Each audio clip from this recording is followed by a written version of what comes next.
زي ما انتم عارفين احنا بندرس الكورس ده الانبياء الصغار، وزي ما احنا عارفين برضو انه الانبياء الصغار ما تسموش بهذا الاسم عشان خاطر هم صغار مقاما او قدرا، لكن علشان النبوة بتاعتهم كانت فترتها صغيرة وعدد السفر بتاعهم الاصحاحات بتاعته قليلة، علشان كده اتسموا بالانبياء الصغار. السفر اللي احنا هندرسه النهارده مع بعض اللي هو سفر زكريا النبي. مين هو زكريا النبي؟ هو واحد زي ما قلنا من الانبياء الصغار، وزي ما قلنا اتسموا بالصغار عشان فترة النبوة بتاعتهم كانت سنواتها قليلة، وعلشان عدد الأصفار بتاعتهم أو السفر بتاعه الإصحاحات بتاعتهم إصحاحات قليلة. ناس كتير فاكرة إن زكريا هو زكريا أبو يوحنا المعمدان، لا، هو اسمه زكريا ابن براخيا ابن عبده. هو نفسه كتب عن نفسه كده في أول إصحاح في سفر زكريا 1:1 يقول كده: في الشهر الثامن في السنة الثانية لداريوس كانت كلمة الرب إلى زكريا ابن براخيا ابن عبده. فهو بيعرف نفسه في السفر بتاعه. اسم زكريا اسم شائع في العهد القديم، يعني هنلاقي في الكتاب المقدس حوالي 30 شخص باسم زكريا. واضح ان الاسم ده كان مشهور قوي في العهد القديم، زي ما هتلاقوا مثلا زكريا ابو يوحنا المعمدان، هتلاقوا كمان زكريا ابن الملك يربعام الثاني، زكريا ابن يهوشافاط. فهلاقي الاسم ده او زكريا من ضمن رؤساء الاسباط، فهتلاقوا الاسم ده شائع كتير عند اليهود، اتذكر حوالي 30 مرة أو 30 شخص باسم زكريا في العهد القديم. معنى اسم زكريا، وهتلاقوا كده إن اللغة العربية متشابهة نوعا ما مع اللغة العبرية. يعني إيه؟ يعني أنا في العربي والعبري هتلاقوا الأسماء أو المعاني متشابهة، فيا دي دايما تنسب لربنا، فأي اسم تلاقوا آخره يا اعرفوا ان ده في حاجه فيها ربنا، زي اشعياء، ارمياء، دانيال، زكريا. كل الاسماء دي ليها صله بربنا. يعني عندي اشعياء يعني الله يخلص، ارمياء الله يسبب، دانيال الله يدين، زكريا الله يذكر. فاي اسم هتلاقوا فيه يا اعرفوا ان ده منسوب لربنا. حتى ربنا لما اختار شخص زكريا عشان يتكلم عن السفر ما كانش معنى الاسم صدفة أو حظ. مفيش حاجة في الكتاب المقدس صدفة أو حظ، كل حاجة ربنا بيعملها بترتيب وباختيار. فمعنى اسم زكريا يعني الله يذكر، ومعنى اسم أبوه براخيا الله يبارك، ومعنى اسم جده عبده في الوقت المناسب. فمعناها ايه؟ معناها ان الله سيذكر شعبه ويبارك شعبه، ولكن في الوقت المناسب او في ملء الزمان، زي ما زكريا يتكلم عن تجسد الكلمه اللي هو تجسد السيد المسيح. فحتى اسم زكريا فيه مفتاح لسفر زكريا نفسه، لانه هنا بيتكلم ازاي ربنا هيفتكر شعبه لما رجعهم من السبي، وازاي ربنا شعبه ده موجود في فكره، وازاي ربنا هيبارك هذا الشعب بس في الوقت المناسب اللي هو محدده، اللي هو تجسد المسيح في ملء الزمان، في الوقت اللي ربنا كان شايفه مظبوط. فحتى اختيار الاسم لموضوع السفر نفسه ما كانش صدفه، لكن كان بترتيب وباختيار من ربنا. زكريا بقى اتولد فين؟ زكريا اتولد في السبي، ولما نتكلم دايما عن السبي في الكتاب المقدس دايما بيبقى معناها سبي بابل، لان احنا عندنا في سبيين، في سبي اشور وفي سبي بابل، بس دايما الاسم الدارج لما نتكلم عن السبي مقصود بيها سبي بابل. وهنشوف دلوقتي حته السبي دي.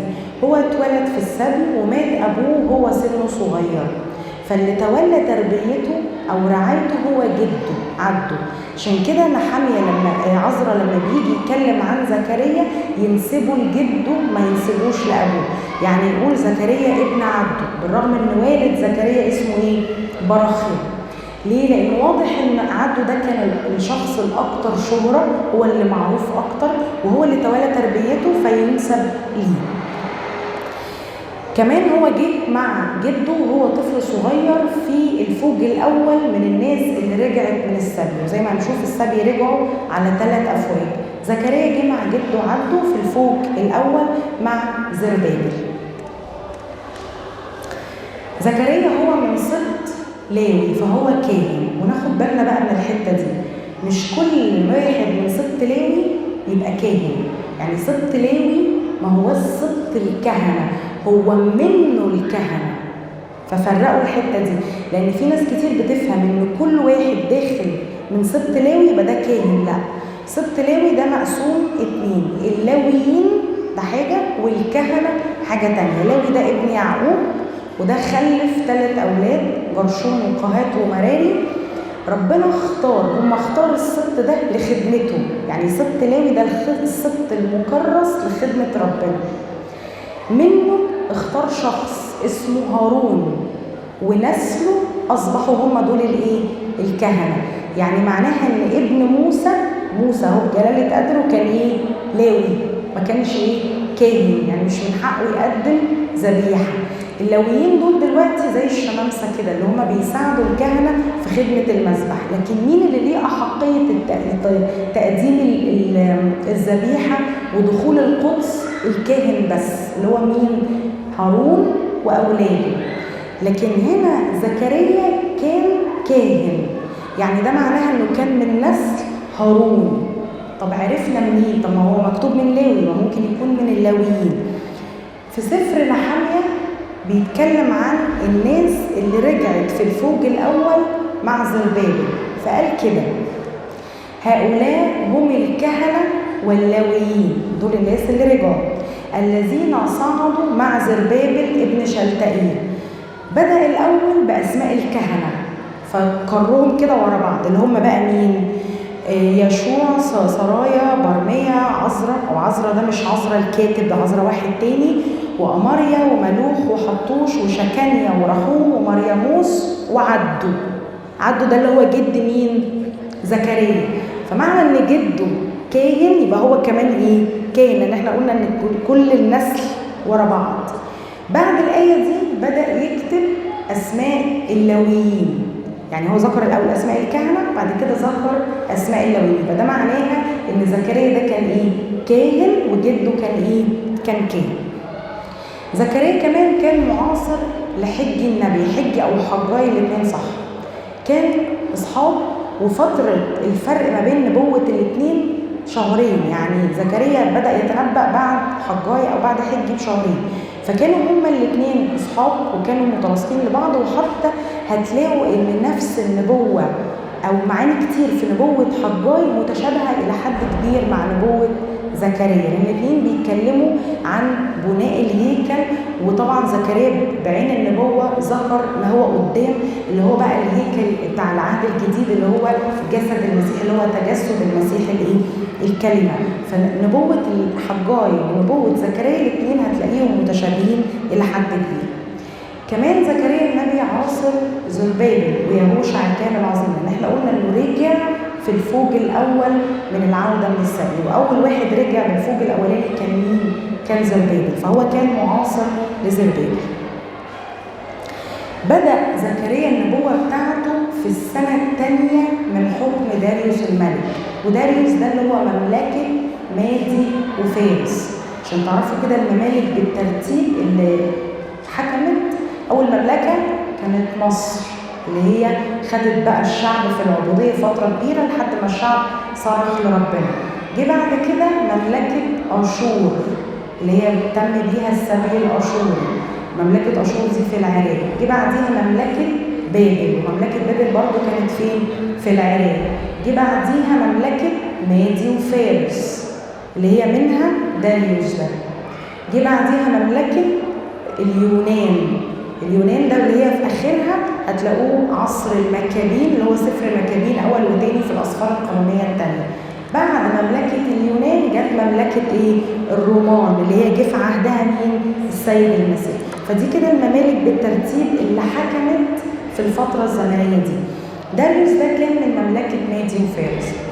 في سنة 520 قبل الميلاد بعد حجاي بشهرين بدأت نبوة زكريا النبي، وقعد 3 سنين.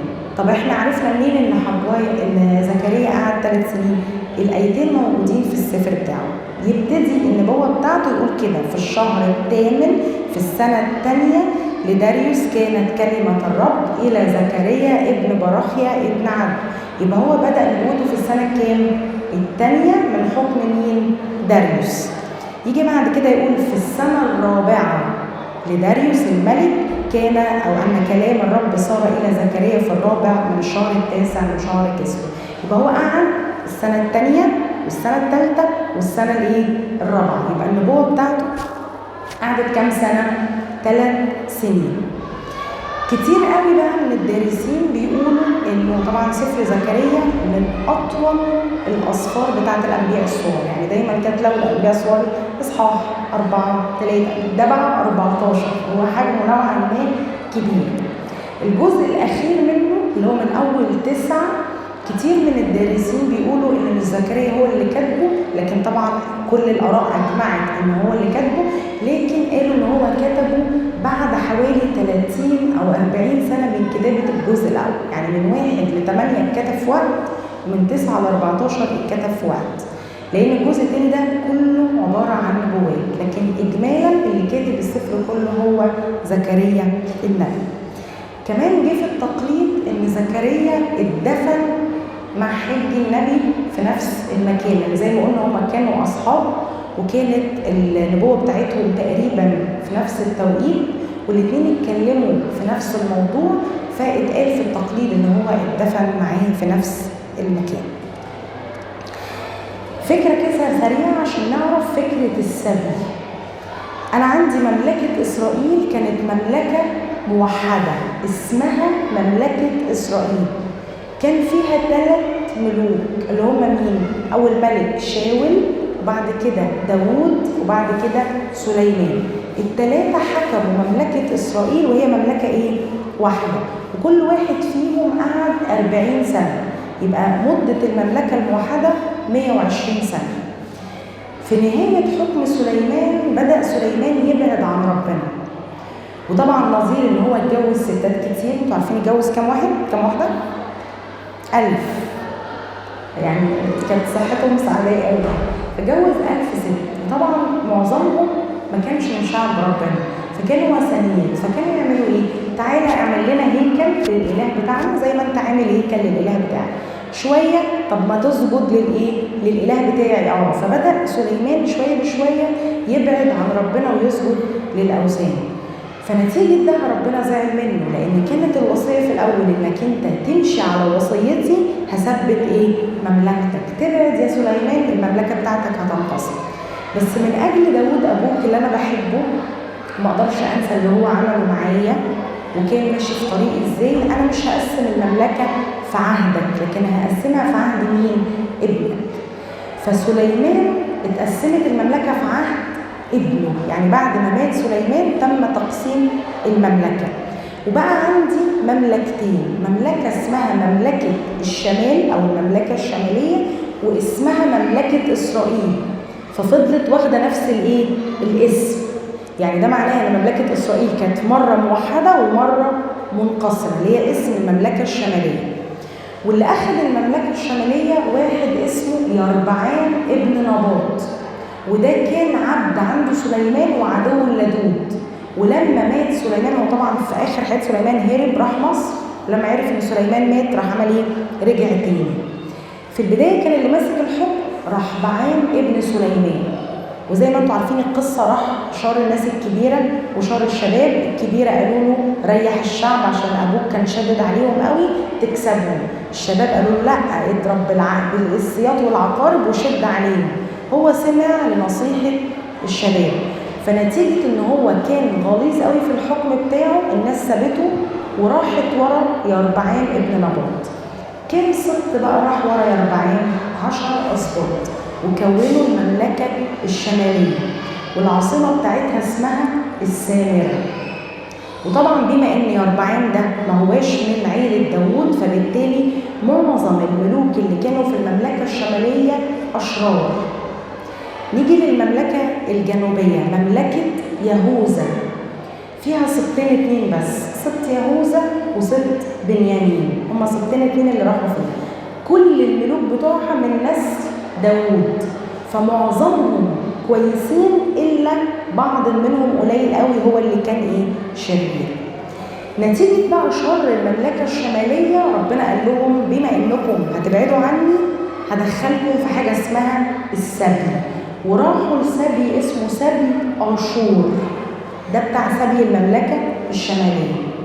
المفروض إن ده إنذار للي تحت في المملكة الجنوبية، إن انتوا شفتوا بقى إخواتكم فوق لما بعدوا عن ربنا إزاي راحوا في السبي، فده يعلمكم.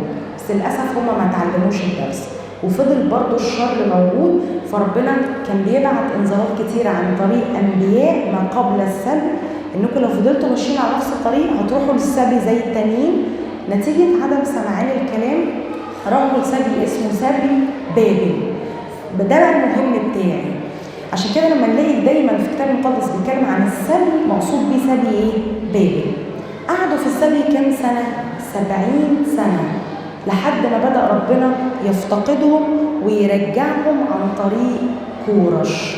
كورش ده اللي هو مملكة مادي وفارس. يبقى احنا مملكة أشور خدت السبي بتاع مملكة الشمال، مملكة بابل خدت السبي بتاع مملكة الجنوب. بعد كده جه واحد اسمه كورش في مملكة مادي وفارس، وكورش ده اتكلم عنه أشعياء. تخيلوا ان لما اتكلم عنه قال عليه كده مسيح الرب، يعني كورش ده كأنه رمز للمسيح، وهو اللي هيرجع الناس تاني لأورشليم، هيرجعهم من السبي.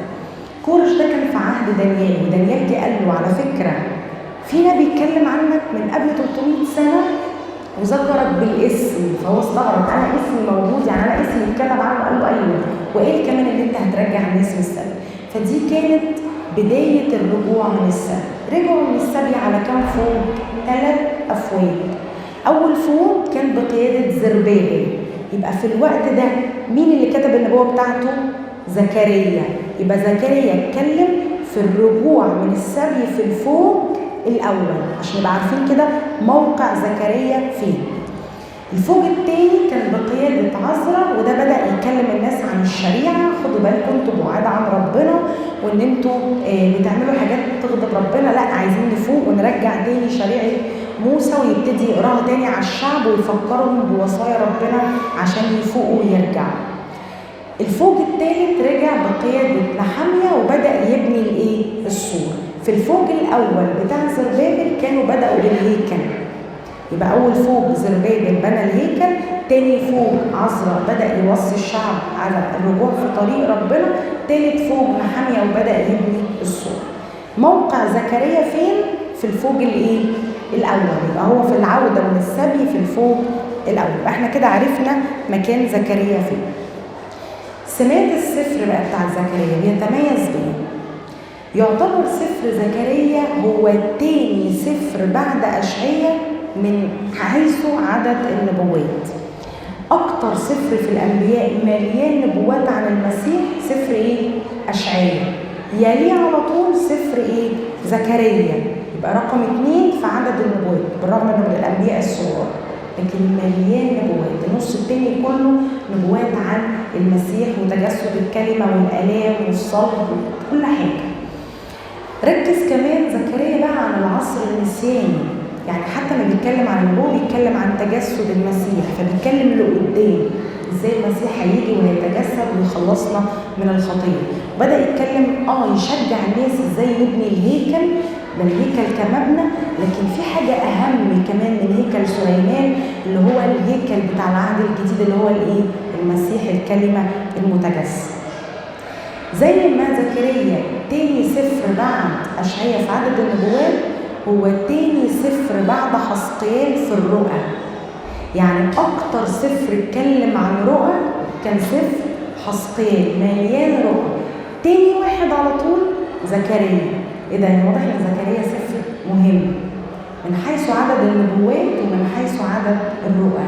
في 9 رؤى، أول 6 إصحاحات لوحدهم ب9 رؤى شافهم زكريا. فيعني سفر زكريا من الأسفار الحلوة بصراحة، أنا شجعكم إنكم تقروه.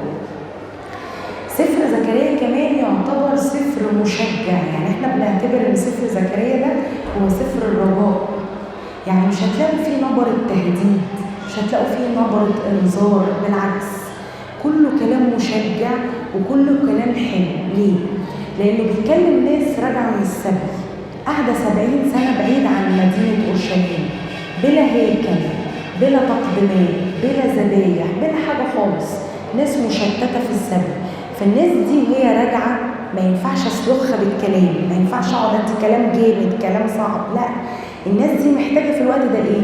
تشجيع، محتاجه ان انا اقول لهم ربنا حلو وربنا عايزكم وربنا قابلكم وتعالوا وارجعوا ويلا ونبني الهيكل.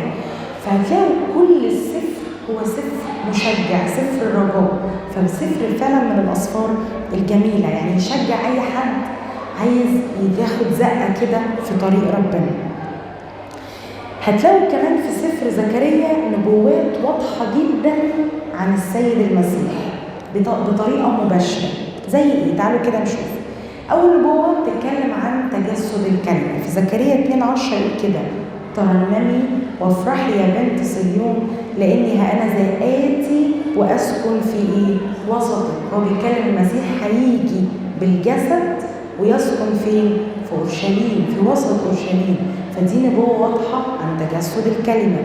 عندي نبوه تاني، دخل اورشليم اللي هو يوم ايه؟ حد الزعف. في زكريا 9:9 يقول كده: ابتهجي جدا يا ابن صهيون، اهتفي يا بنت اورشليم، هوذا ملكك ياتي اليك، هو عادل ومنصور وديع وراكب على حمار وجحش ابن ادان. ده كأن زكريا كان شايف طريقة دخول المسيح لأورشليم بنفس المنظر، يعني حاجة قدام لسه هتحصل شايفها قدام عينه بيتكلم عنها. ده وصف دقيق، زي ان المسيح داخل اورشليم وديع برغم انه ملك اللي كان راكب على ادان وجحش ابن ادان. فايه ده؟ دي نبوه واضحه عن السيد المسيح. كمان نبوه ثانيه ازاي يهوذا سلمه ب30 من الفضه في زكريا 11:12 يقول كده: فقلت لهم ان حسن في اعينكم فاعطوني اجرتي والا فامتنعوا، فوزنوا اجرتي 30 من الفضه. يعني تمنوني بكام؟ ب30 من الفضه. ده نفس الثمن بالظبط اللي يهوذا باع بيه ايه؟ المسيح وسلمه لليهود الكهنه وقال لهم كده ادي ثمن. هم قالوا له كده هو ما يساويش عندنا اكتر من ايه؟ من 30 من الفضه. فكل دي نبوات واضحه عن السيد المسيح. كمان اتكلم عن جراحاته في زكريا 13:6 بيقول كده: فيقول لهم: ما هذه الجروح التي في بالك؟ فقال ايه؟ هي التي جرحت بها في بيت احبائي. ومين اللي ألم المسيح؟ مين اللي ساعد في إعلان المسيح؟ شعبه. إلى خاصته جاء وخاصته لم تقبله. يعني هو جاي ليهم وجاي منهم وهم أول ناس إيه؟ رفضوه. فأنا كأني اتجرحت في بيت إيه؟ أحبائي. ده حتى مشاعر المسيح اللي حاسسها في الوقت ده زكريا وصفها بالدقة دي. كمان طعمه قال كده صراحة من المسيح الطعم: وأفيض على بيت داود وعلى سكان أورشليم روح النعمة والتضرعات، فينظرون إلى الذي طعنوه وينوحون عليه كنائح على وحيد له، ويكونون في مرارة عليه كمن هو في مرارة على بكر. يعني ده وصف برضه وصف دقيق ان المسيح هيتم طعنه في جنبه. كل دي نبوات كانت بتتكلم إلي. يعني المسيح هو اللي بيتكلم على نفسه. الشدة بتاعت ينظرون إلي، يعني المسيح هو اللي بيتكلم عن نفسه. أقسام سفر زكريا عندي مقسوم ل3 أقسام. أول قسم اللي هو الرؤى ال9. احنا قلنا فيه كام رؤية؟ 9 رؤى في أول 6 إصحاحات. فمن 1 ل6 ده بيتكلم عن ال9 رؤى اللي شافهم زكريا. إصحاح 7 و8 تساؤلات حوالين الصوم، ودي هلاقيها بقى مناسبة إن احنا النهارده بداية صوم الميلاد، فمهم قوي إن أنا أعرف أنا بصوم ليه. تالت حاجة من 9 ل14 بيتكلم كلها بقى عن نبوات خاصة بالعصر المسيحي أو نبوات خاصة بالسيد المسيح. تعالوا كده ناخد نظرة سريعة عن الرؤى في سطور كده. أول رؤية شافها زكريا راجل ركب على فرس أحمر وحواليه خيل حمر يعني لونها أحمر وبيض لونها أبيض ورقطاء اللي هي منقطة بنقط سوداء أو بقع سوداء. والفارس الأحمر ده كان واقف في الظل، وبعدين بيسألوه بيقولوا له إلى متى أنت لا ترحم أورشليم يا رب الجنود؟ فربنا بيطمنهم وبيقول لهم إنه سيعود ويبني أورشليم والهيكل يبنى. مين اللي راكب على الفرس الأحمر؟ السيد المسيح. وليه واقف في الظل؟ لأنه نبوات العهد القديم بتتكلم عن تجسد الكلمة بشكل مبهم، بشكل مستخبي، إنما بشكل مش مفهوم، إنما إمتى هيوضح؟ لما يجي بقى تجسد الكلمة في العهد الجديد. عشان كده اللي راكب على الفرس الأحمر ده كان واقف في الظل. وليه فرس أحمر؟ لأن أحمر ده رمز للإيه؟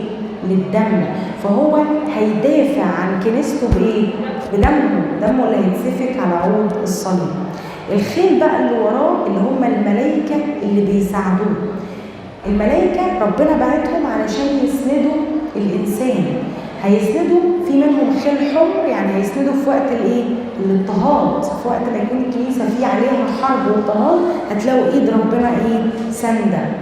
في الخيل البيض اللي هي في وقت السلام، حتى في وقت الهدوء والسلام اللي الكنيسة ما فيهاش أي اضطرابات برضه هتلاقوا ربنا باعت الملائكة بتاعته تسند الكنيسة.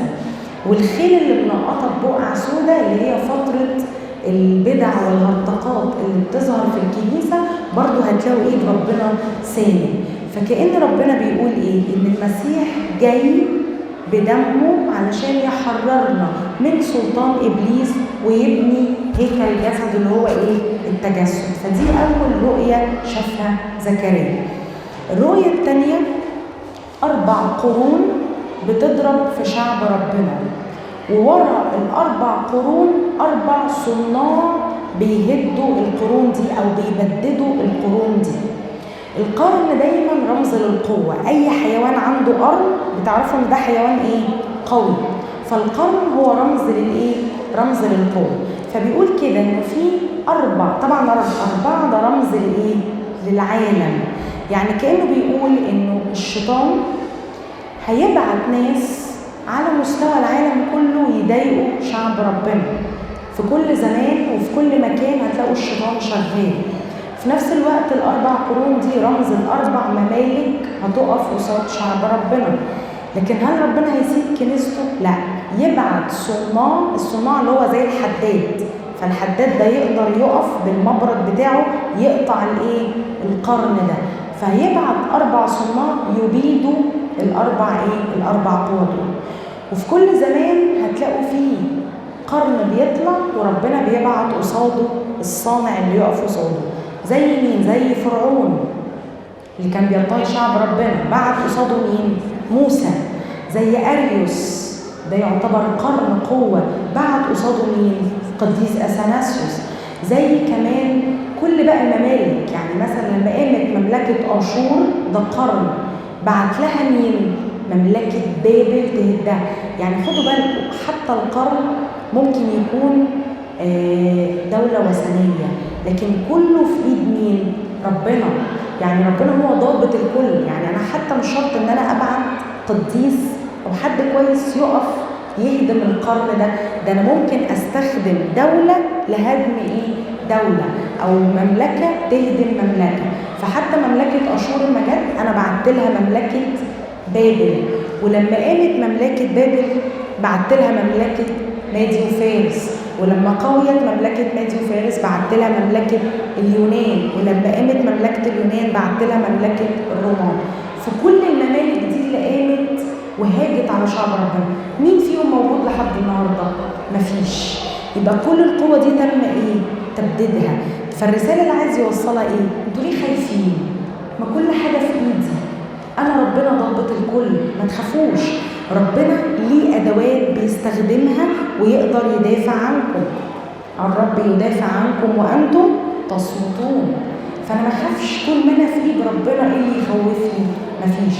فحتى يعني انتوا هتلاحظوا حتى الرؤى اللي بيقولها زكريا رؤية ايه؟ مطمئنة.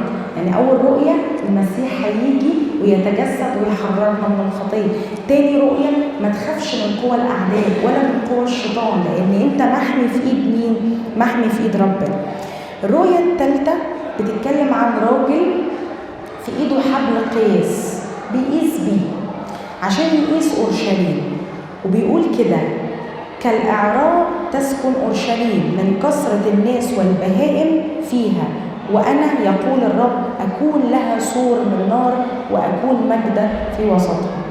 راجل معاه حبل قياس، طبعا الراجل هنا هو رمز للسيد المسيح، ومعاه حبل قياس عشان يقيس المدينة، وكأنه بيقول ميراثي أنا عارفه، أولادي أنا عارفهم بالاسم، مفيش حد بعيد عن عيني، يعني ميراثي أنا قايسه وعارفه بالتحديد هو فين، أوله فين وآخره فين.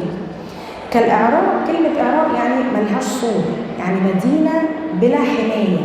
مين بقى الحماية بتاعتها؟ ربنا. عشان كده قال أكون أنا اللي أكون ليها سور من إيه؟ من نار. نار يعني في حد يقدر يهوب من ولادي؟ لا، مفيش حد. مدينة تسكن فيها الناس والبهائم. الناس هنا رمز للناس اللي ماشية في طريق ربنا، والبهائم رمز للناس اللي ماشية ورا شهواتها. فربنا بيقول أنا جاي للكل، مدي فرصة للكل، للحلو وللوحش، فاتح الباب لإيه؟ لكل الناس إنها تيجي تخش تبقى تبع إيه؟ تبع ميراثي. عشان كده زكريا كان عايز يقول إنه المسيح لما جه ما جاش بس لليهود، ده لما لقى إن اليهود رفضوه فتح الباب لمين؟ للأمم، اللي هو إحنا نعتبر من الأمم. فربنا فتح الباب للكل، لليهود والأمم، علشان الكل يؤمن بيه. هو ده بقى إيه؟ ميراثي، أولادي اللي هيخشوا تبعي وأقدر أنا أكون ليهم كسور من إيه؟ من نار. فدي تالت رؤية برضه تدي إيه؟ اطمئنان. الرؤية الرابعة شاف يهوشع الكاهن العظيم لابس ملابس مش نظيفة، والشيطان واقف عمال يشتكي، وبعدين والملاك برضو هنا رمز للمسيح بيأمر بخلع الثياب اللي مش نظيفة دي ويلبسوه مكانها ثياب مزخرفة ويكللوه بأكاليل المجد. بيوصيه انك تسلك في وصايا او في شرائع ربنا عشان يكون ليك مكان او يكون ليك نصيب في السماء. فدي النبوة بتتكلم عن مين؟ بتتكلم عن مجيء المسيح الغصن اللي هو الكلمة. والمسيح لما جه على الأرض خد إيه؟ أخذ الذي لنا. طب وإحنا اللي لنا ده كان إيه؟ كان الخطية. هو جاي عشان يشيل كل خطايانا على الصليب ويقف هو قدام ربنا مكاننا احنا شايل كل الخطايا. فكأن الثياب اللي المسيح لابسها دي كانت ثياب إيه؟ مش نظيفة نتيجة ثمرة الإيه؟ الخطية. فهو أخذ الذي لنا وأعطانا الذي له. خد الخطايا بتاعتنا شالها وحملها إيه؟ على الصليب عشان يقف يبررنا إحنا قدام مين؟ قدام ربنا. عشان كده الرؤية دي بتتكلم عن إن المسيح رئيس كهنتنا الأعظم هيبررنا إحنا بدمه، هيشيل بقى الخطايا بتاعتنا عشان إحنا في الآخر نقف قدام ربنا، نقف قدام الآب نقدر نقول له إيه؟ يا أمانة. ومين في العهد القديم كان يقدر يقول لربنا كده؟ مفيش. لكن في العهد الجديد أنا بقف قدام الله الآب ومش شايفني أنا، أمال هو شايف مين؟ دم ابنه، شايف صورة الابن. المسيح هي اللي إيه؟ لما يجي كده نقف يقول له لا أنا فديتهم بإيه؟ بدمي. فالمسيح جاي يبررنا بدمه على الصليب. الرؤية الخامسة شاف منارة من ذهب، والمنارة دي زي ما هتشوفوا في الصورة على راسها في كوز، والكوز ده متوصل بشجرتين زيتون. طبعا المنارة بتتملي السرج بتاعتها ال7 سرج بزيت الزيتون، وزيت الزيتون ده معروف انه من انقى انواع الزيوت. فكان بالرؤية دي عايز يقول ايه؟ المنارة رمز للروح القدس، والروح القدس ده مصدره من ربنا، مصدره من شجرتين الزيتون، فبالتالي بيصبوا جوه الكوز، والكوز دول يفضلوا يضيقوا للايه؟ لل7 سرج. فده مصدر سماوي مش مصدر ارضي. ما دام هو مصدر سماوي فلن ينتهي، يعني روح ربنا ده بيفضل يفيد الى ما لا نهايه، ملوش كده وقت اقول كده خلاص خلص. وفي نفس الوقت روح ربنا بيملى الإنسان. عشان كده جه سأله قال له أما تعلم ما هذه؟ فقلت لا يا سيدي أنا مش عارف. فقال له إيه؟ فأجاب وكلمني قائلا هذه كلمة الرب إلى زربابل قائلا لا بالقدرة ولا بالقوة بل بروحي قال رب الجنود. روح ربنا هو اللي بيشتغل، روح ربنا هو اللي بينقي، روح ربنا هو اللي بيفوق وبيعلم الإنسان إيه الصح من الغلط. من أنت أيها الجبل العظيم أمام زربابل تسير سهلا. مين يقف؟ مين يقدر يقف قدام ربنا؟ مفيش.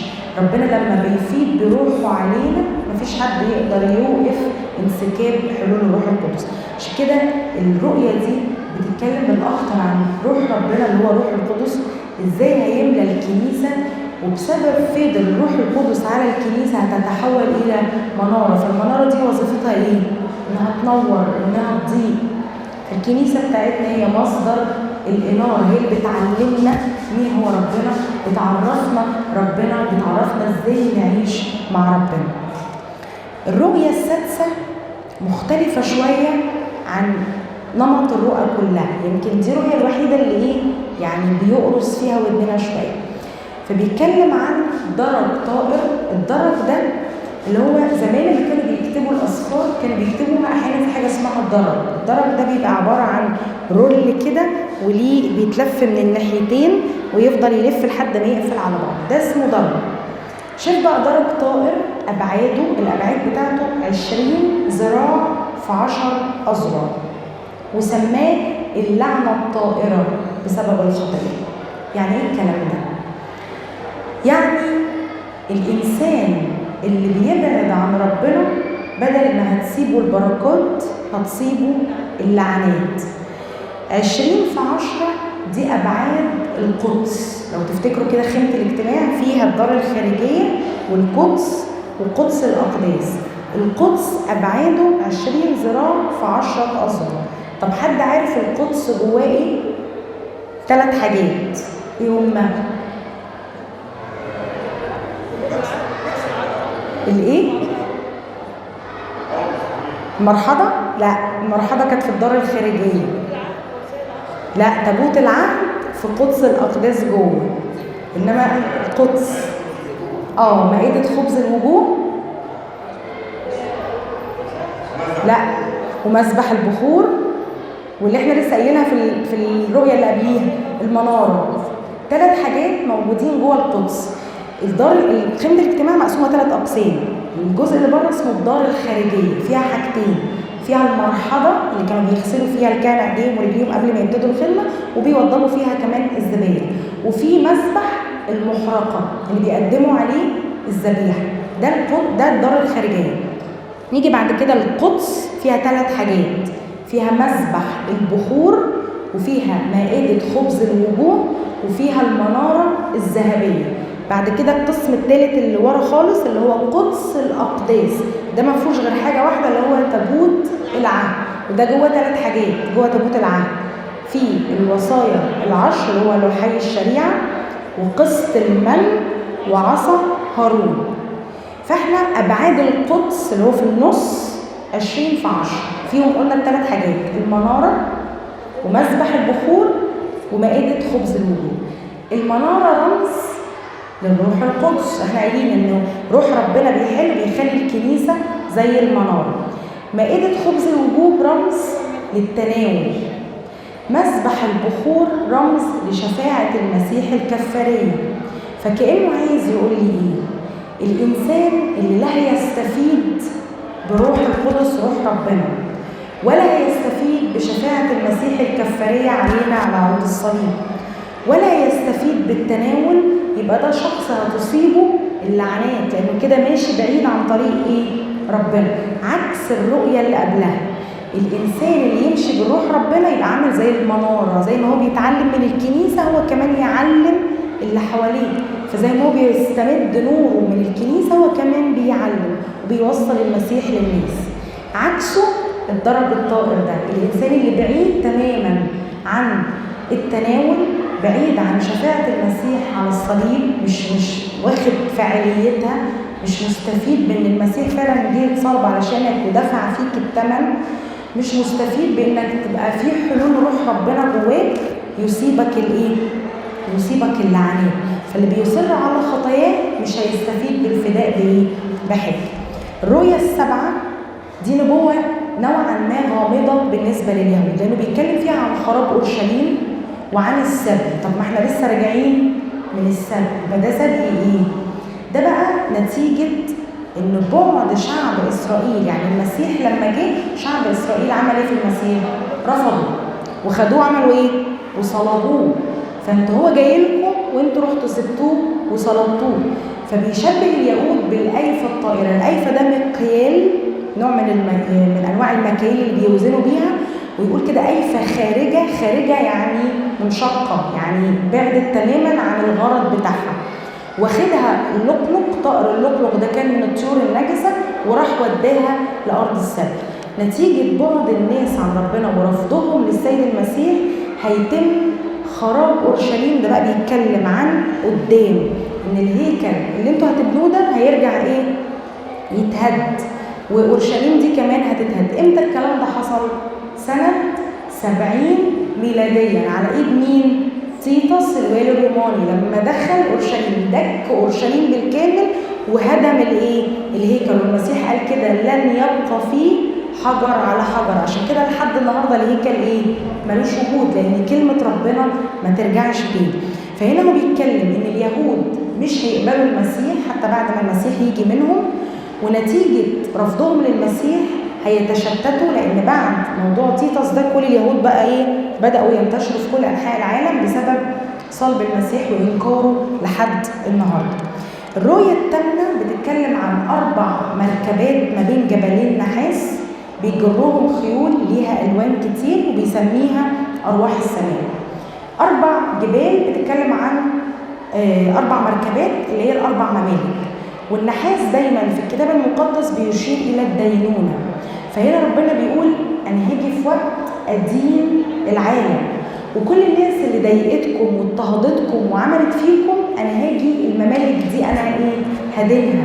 وزي ما شفنا في العهد القديم هي مملكه مصر، مملكه اشور، مملكه بابل، مادي وفارس، اليونان والرومان، كل دول في الاخر ايه؟ راحوا. في مملكه ما زالت موجوده؟ لا.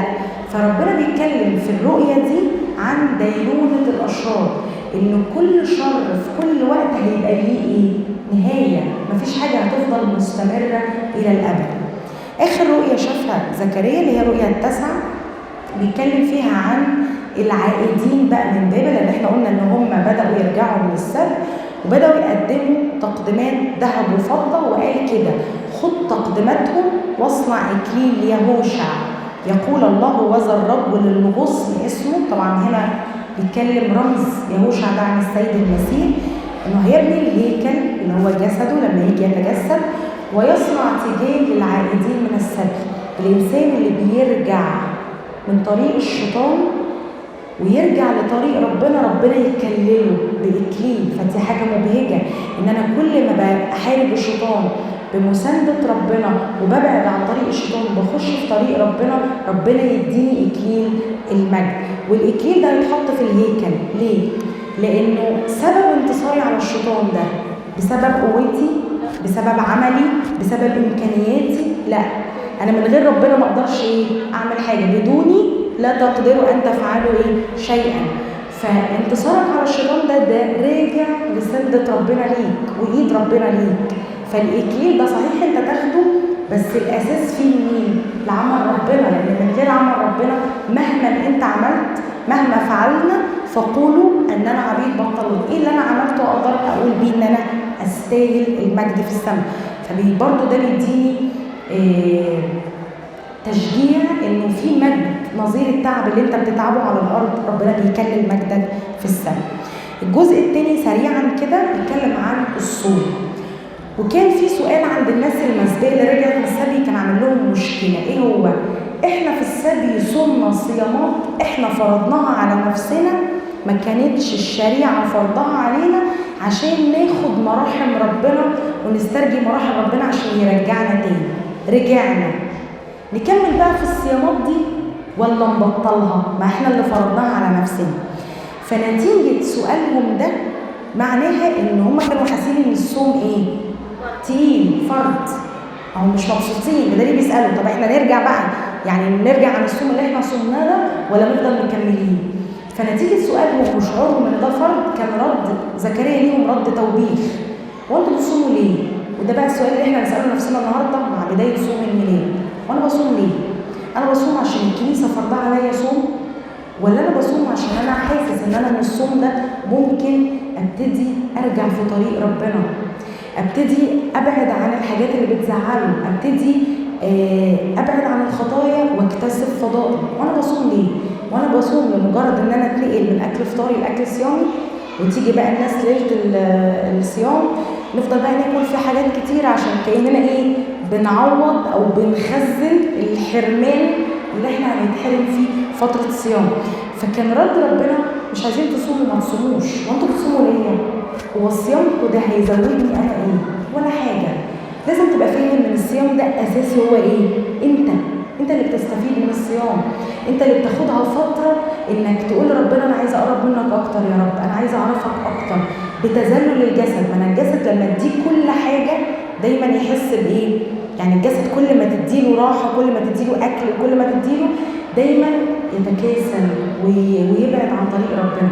لكن كل ما اقمع جسدي واستعبده ليه؟ عشان ما يبقاش الجسد هو اللي ممشيني، ابقى انا اللي ممشي جسدي، انا اللي ليا سلطان على الجسد، مش عايش عشان اكل واشرب واتمتع بالحياه. فبيفهمني هنا الغرض من الصيام مش مجرد فرض او حاجه اتفرضت عليك او شريعه او فريضه، لكن انت بتصوم من ايه؟ من قلبك، انت بتصوم حب لربنا. اخر جزء اللي هو النبوات، سريعا كده. النبوات هو بيتكلم فيها عن العصر المسياني، يعني كلها حاجات عن السيد المسيح. فتلاقوا الاصحاح 9 لما رجعوا من السبي بدأوا يحسوا ان في مدن او في ممالك هتبتدي تضايقهم او ليها سلطان، فكانوا خايفين. زي مين؟ زي غزة وعقرون واشقلون وسور وصيدا. فربنا بيقول لا ما تخافوش، الممالك دي زي ما انا سيطرت قبل السبي بكل مملكه، جبت لها مملكه تقضي عليها، ما تخافش من الممالك دي. طبعا هنا كان بيتكلم عن فتوحات الاسكندر الاكبر اللي هيجي ليه مملكه اليونان وتبتدي تكتسح كل الممالك اللي قبليه. فما تخافوش لان الممالك دي في ايد مين؟ ربنا، فهو اللي بيسيطر وهو اللي بيضبط الموضوع. فما فيش حاجه ماشيه كده بالحظ او بالصدفه. الاصحاح 10 إذا كان ربنا وهب له النعمة في عين الإسكندر الأكبر عشان يخلصهم من مملكة نادي وفارس، لكن الأهم بقى من كده إن أنا أركز في الدخول لملكوت المسيح. يعني الأهم مش بقى مملكة اليونان والرومان ونادي وفارس، ركزوا أكتر في مملكة المسيح. المسيح جاي عشان يهبنا الخلاص، المسيح جاي عشان يهبنا الغفران، عشان يدينا الفرح. لأن نتيجة إن الخطية اتشالت من عليا يبقى حكم الموت كمان اتشال من عليا، لأن بخطية آدم بقى عليا حكم الإيه؟ الموت، موتا تموت. والموت ده مش بس موت جسدي، ده موت أبدي، يعني ههلك. فبمجيء المسيح الحكم ده اتشال، يبقى المفروض إن أنا إيه؟ أفرح إن حكم الموت من عليا اتشال. الإصحاح 11 بيتكلم بقى، بينقلني من مملكة اليونان اللي هي عصر مكابين لمملكة الرومان اللي هو مجيء المسيح نفسه، الوقت اللي جه فيه السيد المسيح. وازاي ان لما المسيح هيجي هيترفض من اليهود، اول ناس جاي ليهم واول ناس جاي منهم هم اول ناس هيرفضوه. مش بس كده، ده هيقولوا ان هو ضد مين؟ قيصر، بالرغم ان المسيح ما قالش كده، قال لهم اعطوا مال لقيصر لقيصر ومال لله لله. انا ما قلتلكوش ما تدفعوش جزيه لقيصر، فطلعوه كانه ايه؟ مضاد للملك او يعني منافي للملك. واظهر المشكله دي في الخيانه عن طريق خيانه يهوذا. فتلاقوا في الاصحاح ده بيتكلم اكتر ازاي يهوذا باع المسيح وباعه كمان ب30 من الفضه، وازاي ان الخيانه دي جت من اقرب الناس ليه، ده واحد من التلاميذ. عشان كده قال جرحت في بيت ايه؟ احبائي. اول ناس هم تلاميذي هم اول ناس اللي جري واللي هرب واللي لعن واللي شتم واللي انكر واللي باع. ايه ده؟ فبيبين لك قد ايه المسيح تألم حتى من اقرب الناس ليه. الاصحاح الإصحاح ال 12 بيتكلم عن بما إني خلصت يهوذا بقى اللي أنكر المسيح، لا يهوذا بقى الجديد اللي هو الخارج من سبط يهوذا، الأسد الخارج من سبط يهوذا اللي هو مين؟ السيد المسيح اللي هو هيجي وينتصر على إبليس بالصليب. فزي ما بيتكلم عن مش بس الحرب اللي أنا فيها حرب جسدية، دي حرب روحية، حرب ضد الشيطان، دي مش لحم ودم همسك لها بقى سيف وسلاح، لكن هستخدم لها سيف وسلاح روحي اللي هو مين؟ دم المسيح، الكتاب المقدس، الصوم، الصلاة، كل دي أسلحة بستخدمها في حربي ضد مين؟ فضد الشيطان. فزي ما الأسد الخارج من سبط يهوذا انتصر على الشيطان وانتصر على إبليس، ربنا بيقول لك أنت كمان تقدر إيه؟ تنتصر على الشيطان وتنتصر على الحيل بتاعته والحرب بتاعته بدم مين؟ بدم المسيح. بيتكلم عن عمل المسيح الخلاصي من خلال الصليب، كمان بيتكلم عن المعمودية. الإصحاح 13 بقى بيتكلم عن جراحات الراعي، وزي ما قلنا وصف كتير وصف عن آلام المسيح وعن تشتت التلاميذ وإن كلهم هيهربوا في وقت الصليب، بالرغم إن بطرس ده أول واحد قال له إيه؟ لو أنكرك الجميع أنا إيه؟ مش هنكرك، ده أنا مستعد أجي معاك ليه؟ للصليب. وهو أول واحد عمل إيه؟ أنكر، ومش بس أنكر، ده أنكر وسب ولعن. فده معناها قد إيه المسيح كان متألم في الفترة دي. يبقى أنا لما أجي أنا أقول يا رب أنا تعبان من الناس اللي حواليا، يقول لك ما أنا كمان حسيت بنفس الشعور بتاعي، أنا كمان اتأذيت من أقرب الناس ليا، أنا كل التلاميذ محدش فيهم وقف معايا حتى للصليب، الوحيد اللي وقف معايا هو يوحنا الحبيب، وكله سابه وجري وهرب. يوم الصليب ما لقيتش حد معايا. فبيبين لك قد إيه المسيح استحمل علشانك وشال علشانك، مش بس آلام جسدية، ده كمان آلام إيه؟ نفسية. فلما أنا أقف أصلي قدام ربنا وأبقى متألم، ده ربنا حاسس بيك لأنه جرب نفس الإحساسات اللي أنت إيه؟ اللي أنت حاسسها في حياتك.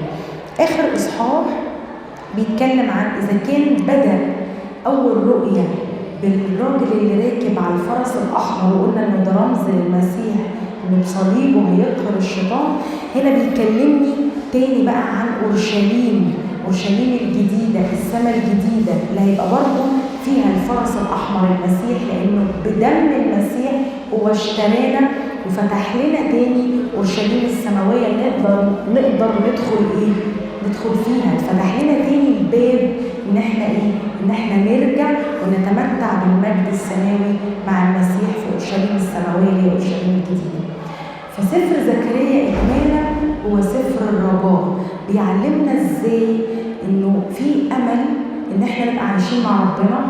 زي ما قلنا ما فيهوش نبر التهديد، لأنه بيكلم ناس تعبانة، فما ينفعش الناس دي أكلمها بشكل صعب أو جارح أو جامد، لكن سفر مليان بالرجاء وسفر مليان بالتعزية، وبيقول لك ما تخافش حتى لو أنت حاسس إن حرب الشيطان جامدة عليك، في إيد ساندة معاك، هي إيد ربنا، وربنا باعت ملائكته عشان تسندك وتقف معاك. وزي ما المسيح غلب الشيطان، انت كمان تقدر تغلب الشيطان والخطيه، بس مش بمجهودك ولا بقوتك، لكن بدم الايه؟ المسيح. فانا شجعكم انكم تقروا السفر ده، سفر جميل، والرؤى كمان والنبوات لما تقروها هتلاقوا فيها مليانه كلام تعزيه، ربنا بيسندنا بيه ويمننا بيه. ربنا يدينا فعلا روح التعزيه وروح البركات، لإلهنا كل مجد تاني.